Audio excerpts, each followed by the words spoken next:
friends, subscribe, and don't miss the boldest stories from the world of organized crime. And if this video hits your gangster soul, smash that like button.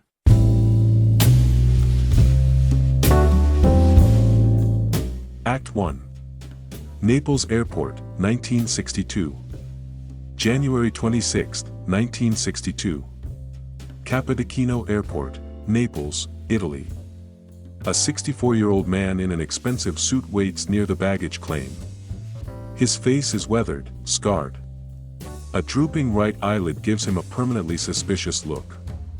He's meeting a television producer to discuss a film about his life. His name is Charles Luciano. The man who modernized the Mafia. The architect of America's criminal underworld. The gangster who helped win World War II. At 2:45 p.m., Charles Luciano collapses. Massive heart attack. He dies on the airport floor before the ambulance arrives. Or does he?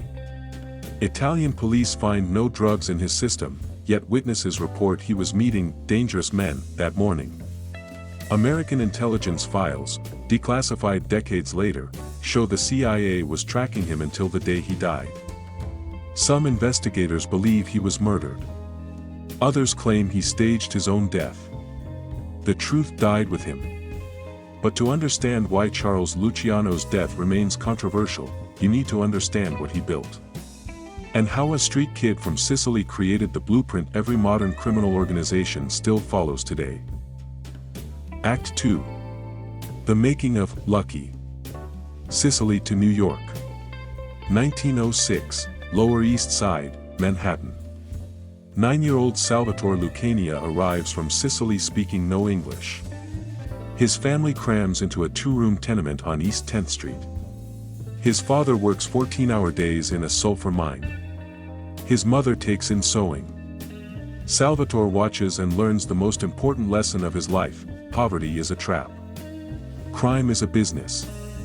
By age 10, he's running protection rackets at Public School 19. Not against adults, against other children.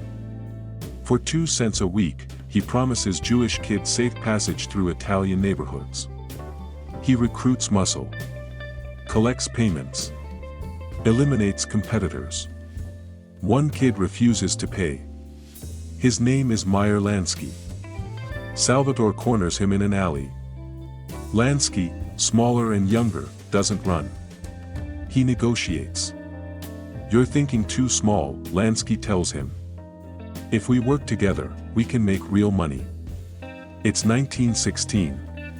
The partnership that will reshape American crime begins between a 10-year-old Sicilian and a 14-year-old Jewish immigrant.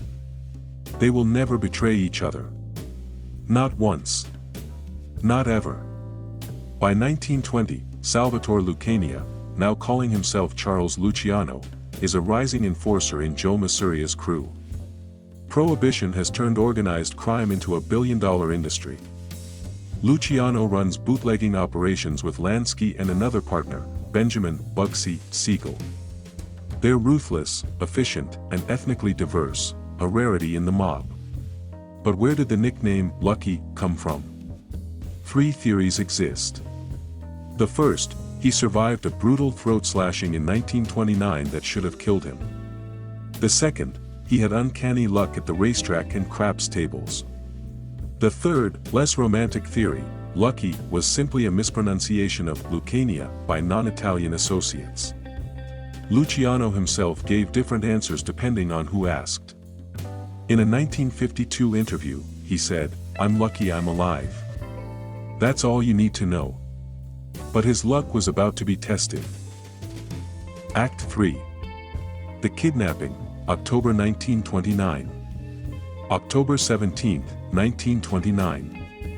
Manhattan. Charles Luciano is forced into a car by 3 men. He's driven to Staten Island, beaten with fists and pipes, stabbed multiple times in the face and back, and his throat is slashed from ear to ear. He's left for dead on Highland Boulevard. A police officer finds him hours later, barely breathing. Luciano survives. But he refuses to identify his attackers. He tells detectives, "I'll take care of it myself." For 90 years, the question has remained, who ordered the hit? Theory 1, old guard Sicilian mafiosi, possibly connected to Salvatore Maranzano, punished Luciano for working with Jews and Irish gangsters, a violation of Mafia tradition.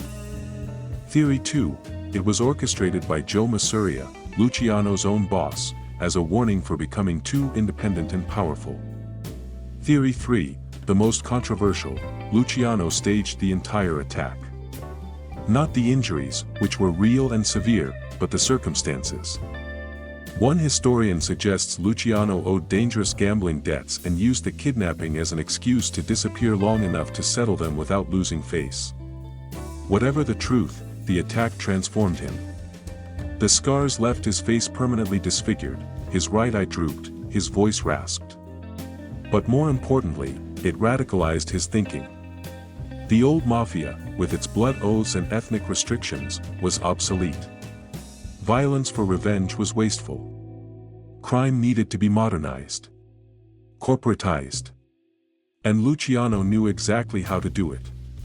But first, he had to survive the bloodiest gang war in American history. Act 4. The Castellamarese War and the Birth of the Commission. 1930, New York is torn apart by the Castellamarese War, a brutal conflict between two Sicilian bosses, Joe Masuria and Salvatore Maranzano.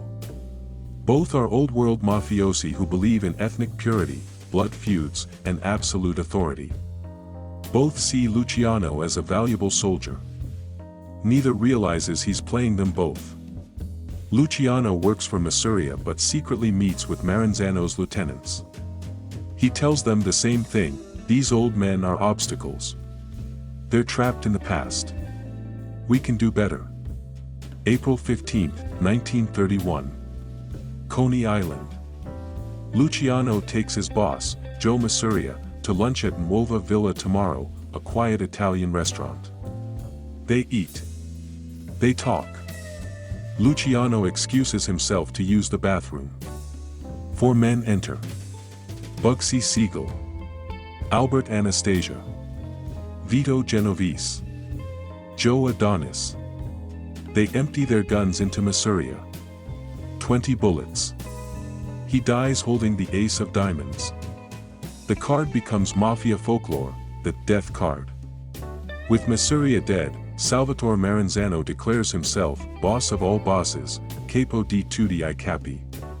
He reorganizes New York's mafia into 5 families. He demands tribute from everyone. He believes he's won.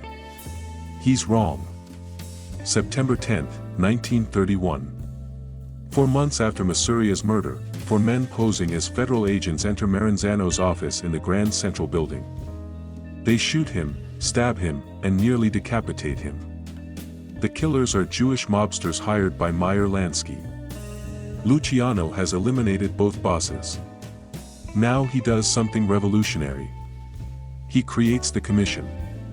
A ruling body modeled after corporate boards of directors. 7 seats. 5 from New York families. 2 from out-of-state operations. Decisions made by vote, not bloodshed. Disputes resolved through arbitration, not war. Territories divided fairly. Violence used only when necessary. Criminologists call it the birth of modern organized crime. Luciano called it good business. The Commission regulated everything: gambling, bootlegging, loan sharking, labor racketeering, prostitution. It formed alliances with non-Italian gangs. It established rules for cooperation with corrupt politicians and police. It even created a murder-for-hire division, Murder Incorporated, to enforce Commission decisions. For the first time, organized crime operated like a Fortune 500 company. And Charles Luciano was its chairman. But all empires have weaknesses. And Luciano's was about to be exploited by an ambitious prosecutor named Thomas Dewey. Act 5. Downfall and Imprisonment. 1936, New York. Prosecutor Thomas Dewey, determined to make his name, targets Luciano on charges of running a prostitution ring. The evidence is shaky. Many historians believe Luciano was framed, that his real operations were too sophisticated to prosecute, so Dewey settled for what he could prove. Luciano is convicted and sentenced to 30 to 50 years. At age 38, his empire collapses. Or so it seems. From his cell at Clinton Correctional Facility, Luciano continues running operations through intermediaries. His orders are passed through coded letters. He still earns millions. The commission still functions. The empire adapts. But in 1942, something extraordinary happens. Something that will change Luciano's life forever. February 9, 1942. The SS Normandy, a French luxury liner converted into a U.S. troop transport, catches fire and capsizes in New York Harbor. Sabotage is suspected. The U.S. Navy panics. German submarines are torpedoing Allied ships along the Atlantic coast. The docks are vulnerable. The military has no intelligence network in New York's underworld. But the Mafia does. Naval intelligence approaches Meyer Lansky. Lansky approaches Luciano. The deal is simple: help secure the waterfront against sabotage, and will consider early release. This is Operation Underworld. Act 6. Operation Underworld and the War Effort. Between 1942 and 1945, Charles Luciano, from a prison cell, becomes an unlikely wartime asset. Through his network, the U.S. military gains control over New York's docks. Longshoremen report suspicious activity. Fishing boats monitor for submarines. Sabotage attempts drop to zero. But Luciano's help goes further. July 1943. The Allies prepare to invade Sicily. They need intelligence, German troop positions, Sicilian terrain, local collaborators. The U.S. military doesn't have these contacts. Luciano does. Using Mafia connections in Sicily, many of whom hate Mussolini for cracking down on organized crime, Luciano facilitates the invasion. Sicilian mafiosi provide maps, guide Allied troops through mountain passes, identify fascist loyalists. Some historians argue the invasion succeeded partly because of Luciano's network. Declassified documents from the 1970s confirm the arrangement. A 1954 naval report states, subject, Luciano, provided invaluable assistance. His contributions likely saved American lives. But the government never publicly acknowledged it. The partnership was too embarrassing. A convicted crime boss helping win the war. Unthinkable. January 3, 1946. After 8 years in prison, Charles Luciano is released. But there's a condition: immediate deportation to Italy. He will never be allowed to return to the United States. He boards a ship bound for Sicily. He believes he's going home. He has no idea he's about to build a global empire. Act 7. Exile, Havana, and the Global Narcotics Network. October 1946. Havana, Cuba. Charles Luciano arrives under a false passport. Officially, he's in exile in Italy. Unofficially, he's rebuilding his empire 90 miles from the United States. Havana becomes the headquarters for what criminologists call the first truly global organized crime summit. December 22, 1946. The Hotel Nacional. Luciano hosts the Havana Conference, a meeting of America's most powerful mobsters. Meyer Lansky, Frank Costello, Vito Genovese, Santo Trafficante Jr. They discuss territories, rackets, and most importantly, narcotics. Heroin. Luciano sees it as the future. Not for moral reasons, he has none, but for business ones. Heroin is compact, valuable, and endlessly profitable. Luciano establishes pipelines from Turkey to Sicily to Cuba to New York. He negotiates with Corsican smugglers in Marseille. He creates what investigators later call the French Connection. But the US government is watching. Federal narcotics agents pressure Cuba. In February 1947, after intense diplomatic threats, Cuban authorities arrest Luciano and deport him to Italy. The Havana operation collapses. Luciano spends the next 15 years in Naples, under constant surveillance by Italian police. But even in exile, he remains influential. From Italy, Luciano attempts to manage international smuggling operations. He meets with Sicilian mafiosi. He negotiates with Corsican heroin manufacturers. He disputes with New Jersey factions over distribution rights. Declassified FBI files show agents tracked his every move. One report from 1959 states, subject continues coordinating large-scale narcotics importation despite deportation.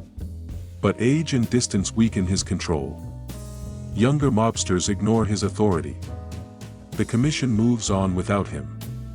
By 1962, Luciano is a relic, powerful in reputation but isolated in reality. Which brings us back to January 26, 1962. Capodichino Airport. The meeting with the television producer. The sudden heart attack. Italian authorities perform an autopsy. Official cause, coronary thrombosis. But investigators find inconsistencies. Witnesses report Luciano met with suspicious individuals hours before his death. Some speculate he was poisoned. Others believe rival factions orchestrated his murder to prevent him from writing a tell-all memoir. The truth remains unknown. Charles Luciano is buried in Queens, New York, his first time back in America in 16 years. Act 8. Legacy. The architect of modern crime. So what did Charles Luciano actually create? The commission he founded still exists in modified forms within American Mafia families. But more significantly, his organizational model spread globally. Colombian cartels adopted commission-style ruling bodies. Mexican drug organizations use similar corporate structures. Russian organized crime groups copied his ethnic cooperation strategies. Criminologists call Luciano the architect of globalized crime. He proved that organized crime could transcend ethnicity, operate internationally, and function like legitimate businesses. He replaced blood loyalty with profit incentive. He replaced vendettas with arbitration. He replaced chaos with structure. His heroin networks laid the groundwork for the modern opioid crisis. The French connection he established in the 1940s evolved into Afghanistan's poppy fields and Mexico's fentanyl labs. The Mafia's political corruption strategies influenced narco-states across Latin America. The violence he tried to eliminate through the commission simply moved elsewhere, into neighborhoods, across borders, into communities that are still paying the price. Luciano's innovations made organized crime more efficient. And efficiency in crime means more addiction, more violence, more suffering. His legacy isn't just institutional, it's measured in the millions of lives destroyed by the drug trade he helped industrialize. He died believing he was a businessman. History remembers him as something else, a pioneer of human misery who turned vice into a global industry.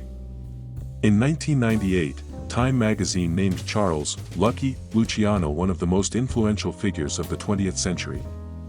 Not the most admired. Not the most heroic.